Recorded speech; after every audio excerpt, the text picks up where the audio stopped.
Hallo, julle travel saam met my na KwaMeKwezwe Village in KZN. Cabin crew seats for departure.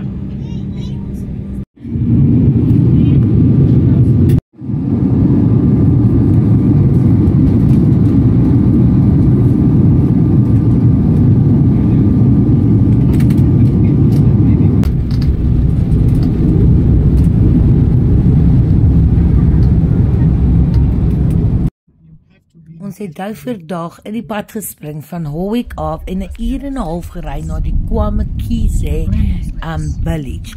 Daar het ons nie net die beautifulste landskappe gesien nie, julle, maar die mense is out of this world interessant. Nou hierdie is die Zulu community en hulle lewe is soveel anders as ons. Hierdie mense doen baie goeie werk vir die gemeenskap en het byvoorbeeld bygedra dat hierdie 3 sissies vir die eerste keer in hulle lewens water het wat naby hulle huise is. Kom ons vat net 'n oomblik om die views te appreciate in KwaZulu-Natal. Jy weet die berge, die wolke, die weivelde.